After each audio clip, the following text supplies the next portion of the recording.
Long-term wealth building. So everybody knows that real estate is the best way to create and hold wealth, and it's been that way forever and ever, guys. This isn't a new concept. Everybody knows this. All of your wealthy friends, your rich uncle, everybody who's got some money has some real estate. Whether they make their money in real estate or they hold their earnings, or once they've already made their millions, they hold it in real estate, it doesn't matter. But if you make enough money and you want to have wealth, if you want to have generational wealth, certainly, then you need to own real estate. So that's the number one reason why you want to invest in real estate, is because you're going to build wealth with it.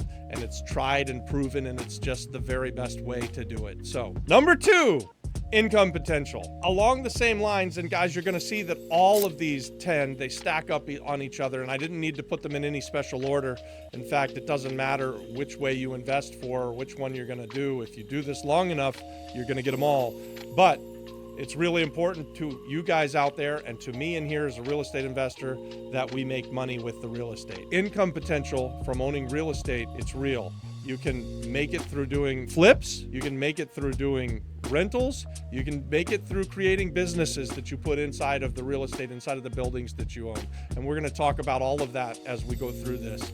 But number two is the potential to create income. Number three, appreciation. Appreciation is something, it's magical, guys. When you buy real estate and you hold on to it long enough, it will go up in value. So you buy it at a price down here, you hold on to it for 4 or 5 years. You really don't have to do much. Just maintain it, keep the grass cut, don't let the building get into deterioration. And basically, it's going to go up and to the right. If you look at a chart on the real estate throughout the millennium, eventually real estate prices go up, and they go up quickly. So appreciation is your friend. It's one of the reasons that we love to invest in real estate.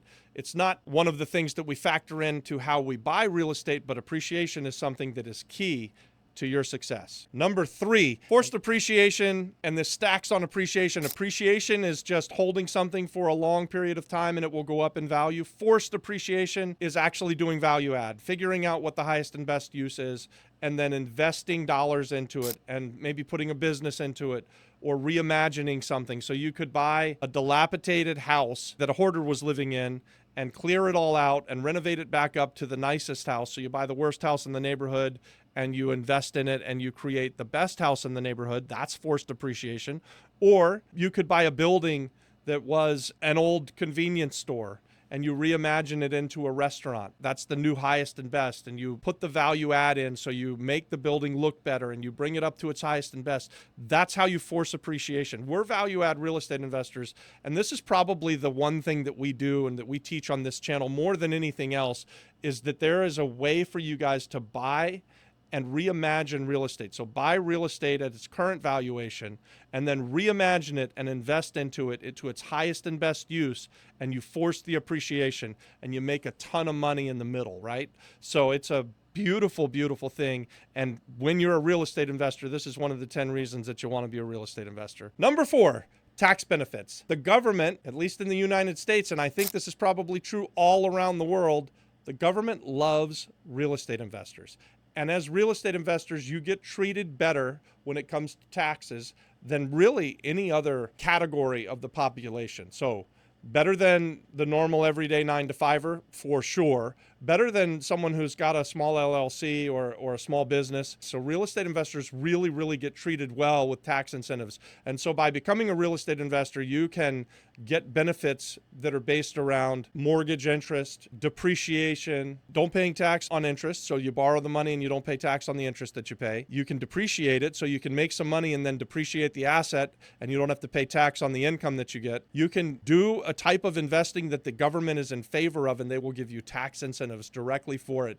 So we're here in Puerto Rico and they incentivize us to invest in hospitality. So they basically say, hey, real estate investor, come and create hotels. And if you do, we'll give you some tax benefits. So these tax benefits are real for real estate investors, and it's a big reason why you want to become a real estate investor. Number five, control or security. It means that when you go to bed at night owning a piece of real estate, in all likelihood, you're going to wake up in the morning and your piece of real estate is still going to exist and be there, and it's going to be worth what you put into it when you bought it yesterday, you go to sleep that night, you wake up in the morning, it's still there, it still exists, it still has the same value. You have control over that asset, you own it, you get to use it, and you have the security of knowing that you get to touch it and feel it and see it, and you can buy it, you can sell it, you can rent it, you can do so many things because of the control. It gives you great security by owning this real estate. So control/security. I'll give you one other. For instance, if you're an investor in the stock market, you have no control and you don't have as much security. You're investing in somebody else's business and you don't know for sure if they're going to be making a profit. Or in my scenario, you could go to sleep at night with Intel being worth $50 a share, and something happens with the chip supply, and overnight the Intel stock drops to $25 a share, and you had no control over it and you have no say in it. So the control that you get through owning real estate is a real thing. It's a great thing. And that's one of the reasons why you want to be a real estate investor.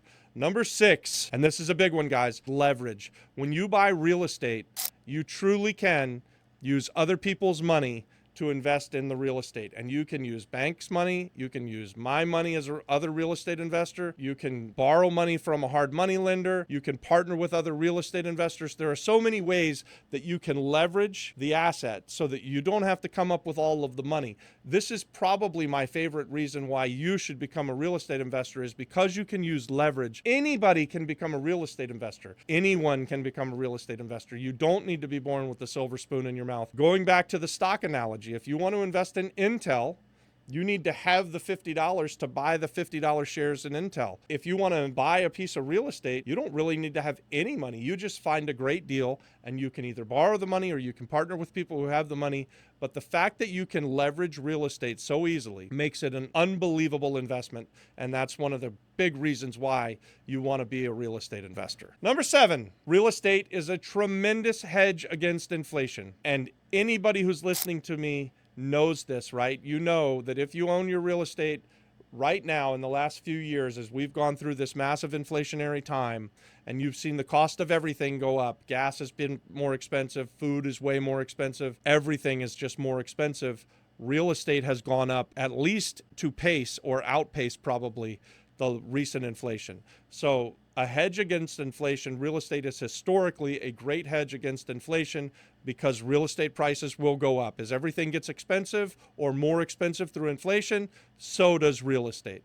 And rents go up and so on and so forth. Real estate is a great hedge against inflation. Number 8, satisfaction of ownership. When you own a piece of real estate, you can take pride in what you've got. You can build on it. You can live off of it. You can farm it. It becomes part of who you are. You're a real estate investor. You're a landowner. You're an owner of a house, but you get satisfaction in owning that real estate and you get to take pride in it. You get to have a source of joy and a source of contentment. Owning real estate gives you something that you can't get if you don't own the real estate. Part of this satisfaction and ownership is that you can take pride in what you build on the land that you own. You can take pride in what you do improving a house. You can take pride in providing housing for someone else. So this satisfaction and ownership is real. This is one of the main reasons that people want to own real estate. That's why part of the American dream is to buy a house and own a house where you can live in it and raise your family and you have a place that's yours. That satisfaction that you get is something that's an amazing part of becoming a real estate investor and an owner of real estate. Number 9, the income potential. I can't believe I left this till number 9. Again, these aren't in any particular order. All of these things are important. For us, the income is super important, whether that's through being a flip or being a rental, it doesn't matter. The income that you can generate from owning real estate helps to get you security, helps to get you out of the rat race, out of the matrix. So becoming a real estate investor, for many of you, this is something that's going to replace your 9 to 5. This is something that you can do, that you can take pride in, that you can own. And you see how these start to stack up. You will be able to quit that job that you don't like because you can get the income from being a real estate investor. Again, whether that's to buy it, fix it, and sell it and become a flipper, to become a wholesaler, or to do what we do and be value add real estate investors for the long term for cash flow. Income through real estate is real. It helps get you out of the rat race. It's an amazing part of being a real estate investor, and it's one of the top 10 reasons that you want to become a real estate investor. And number 10 stacks on it this elusive thing called passive income. So why do I separate them? Income from real estate could come from being a wholesaler or being a flipper, like I said, or being a landlord. It could also come from doing things that are more passive, like investing in REITs or becoming a hard money lender. Or if you're a landlord and you own property for a long enough period of time, you can attain passive income. So passive income is this thing that we all strive for. And it's taken me many, many years to ever think that I even came close to getting something that was passive. We got lots and lots of income from the real estate that we had, but for many years, we were just buy it, fix it, sell it, buy it, fix it, sell it. And unless we did the next deal, the income would have stopped. Then 10 or 15 years ago, we started buying things to hold for a long time, and we got that rental income. And even that wasn't passive income to start. And what happens is as you stack up that income over a long enough period of time, your time that you have to spend to get the income becomes less and less. And it's super, super key to being a real estate investor. I want to quote Warren Buffett here. And Warren says something like this, I'll paraphrase. If you can't figure out how to make money while you sleep, you will work for money for the rest of your life. So that's why we're always striving for passive income. That's why eventually, as a real estate investor, we finally started to hold on to real estate. I wish that I had done this earlier on. We were buying and selling so often and making a lot of money, and it sounded good, but we had created ourselves a job. Once we started holding real estate, life got really good, and we started to create something that came close to passive income. So that's the 10th reason, maybe the best reason that you want to become a real estate investor, is that you can get something close to passive income, and you can actually get away from going to work for money and having money work for you through owning real estate and through doing the value add real estate investing and then renting it out and hanging on to the property over a long period of time. I want to give you a bonus tip. So I'm a value add real estate investor, and early on I just bought and sold like I've said several times throughout this video. If I could leave you with something that I would do differently if I was starting over, or telling my younger self, so telling you as you're just starting out, keep more real estate. When you buy some real estate and you think that it's the deal of a lifetime, fight like hell to keep something. Get into the game of buy and hold as quickly as you possibly can. So if you go into becoming a buy, fix, and sell guy and you buy 3 properties, maybe you sell the first 2, but the third one you've got to fight like hell to keep it. Get it out there, get it rented. Eventually it'll become passive income. Again, these things stack on each other, but keep more real estate. That's my bonus tip for you guys. Keep more real estate. Do it early, do it often. You'll thank me for it. And if you haven't already joined us over on School, come and join us. We're building a community on School. It's a great place to network. It's a great place to learn, and eventually we'll do deals over there. We're building this community of like-minded real estate investors and entrepreneurs, and we want to see you over there. So click the link. It's in the description, and we'll see you over there. God bless.